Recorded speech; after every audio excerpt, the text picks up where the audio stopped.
to what? You failed to stop at a designated point? Yeah, I'm no. not saying you didn't stop. I'm saying you stopped, but you failed to signal at the required distance. You saw that stop sign? I'm not saying you didn't stop. And it's going to be a warning for fail to stop at a designated point at a stop sign.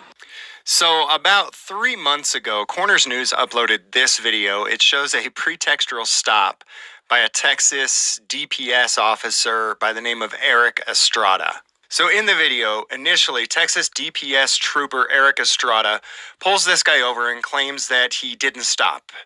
Then he gets called on his BS and says, okay, you did stop, but you didn't signal within 100 feet of your turn. So obviously, this cop lied to make a traffic stop. But it was actually what he did after Corners News posted this video that made me decide to pick it up. Were you saying that I failed to what? You failed to stop at a designated point? Which was the stop sign right on here. my first exit? No.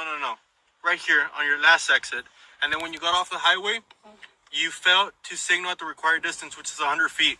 Does that make sense? I'm not going to answer any questions because I already know that I stopped. Okay. So you're not understanding what I'm saying. You failed to signal at the required distance. Yeah, I'm no. not saying you didn't stop. I'm saying you stopped, but you failed to signal at the required distance. Does that make sense? Yeah, no, I'm going to say that I signaled. Totally. Okay. Yep. Do you believe you signaled at 100 feet?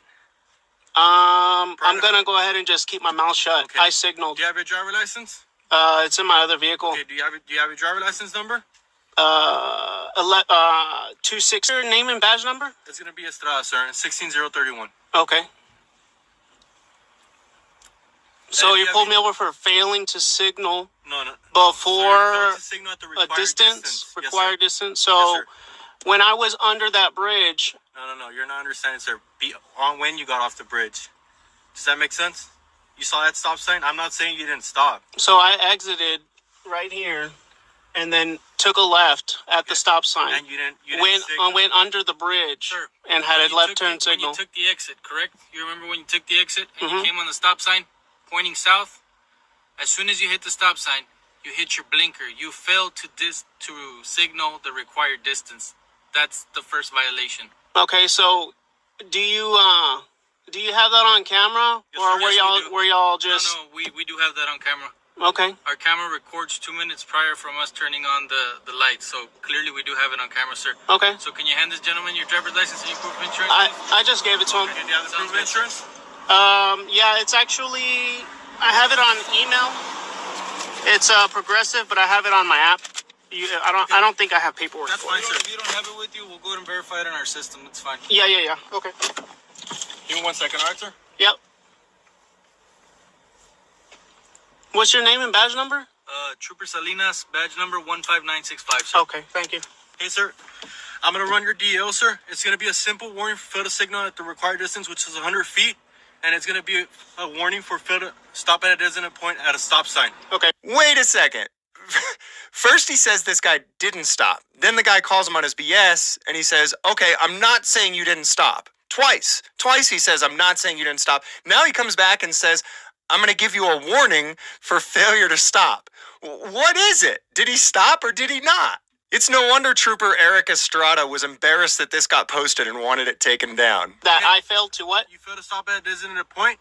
Yeah, I'm no. not saying you didn't stop. I'm saying you stopped, but you failed to signal at the required distance. You saw that stop sign? I'm not saying you didn't stop. And it's going to be a warning for fail to stop at a designated point at a stop sign. What? What the fuck? Okay? And it's also going to be a warning. If everything comes back to, and this is your driver license, Yep. It's going to be a warning for failure to display your driver license. Okay, Do you understand, sir? I'm understanding. Okay. And then what's your date of birth, sir? RUEL.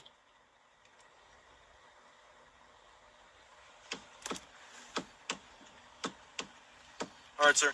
As long as your insurance comes back clear and you have insurance, everything's going to be okay, right, sir? I'll be back. Stay put. All right, Mr. Rued.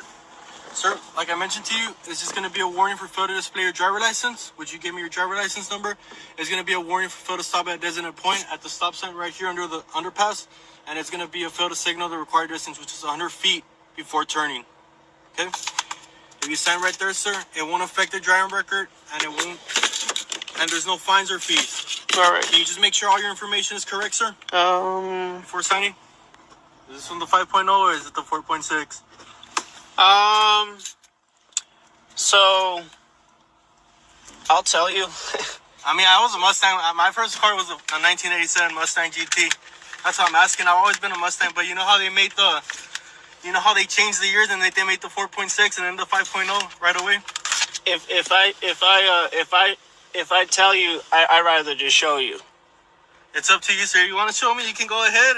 Yeah. But here, sir, before let's end the traffic stop. Yeah. Sir, this is your copy. Yeah.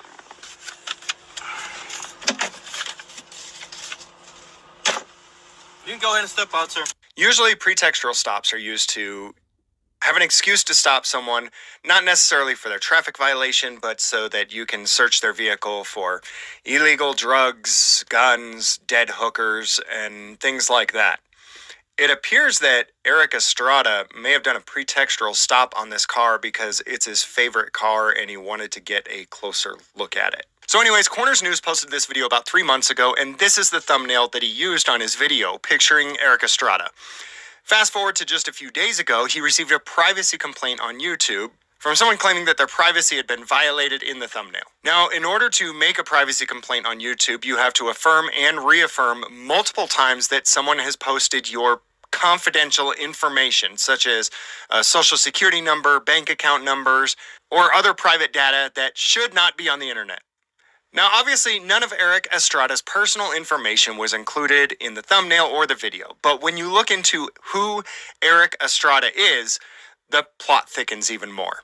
Eric is one of the PIOs, Public Information Officers, public spokespersons for Texas Highway Patrol. Sergeant Sgt Estrada is a DPS spokesman and says they are mainly looking to make sure these trucks are in working order and safe to be on Texas roads. If these truck tractors manage to cross these port of entries in that condition, they could cause accidents or they could even cause a fatality. Isn't it strange that Sgt Estrada didn't go after CBS News Texas that posted this on YouTube about 11 months ago showing his face and his first and last name? He's done countless interviews on camera with multiple agencies. There's photos and videos of him all over the internet, accompanied by his first and last name. It's quite literally his job to be the name and face of the police department. So he knows that his name and image are already all over the internet, super easy to find. But he chose to go after one person who shared his already public image. So why did he do this? Well, I found that in all the other news stories where he speaks publicly for the department, he doesn't look like a lying clown like he does in this video. It looks as if he targeted a particular piece of news that wasn't favorable to him and tried to have it removed. And this is why I picked this video up and would encourage as many of you as possible to do the same. The video only had about 2,000 views on Corners News channel before the privacy complaint was made, but I think that with the help of the community, we can get the video viewed by at least 100,000 people, maybe even 1 million. When public servants try to have stories about them scrubbed from the internet, I feel that it's very important to try to make the video go 10 times further than it would have if they had just left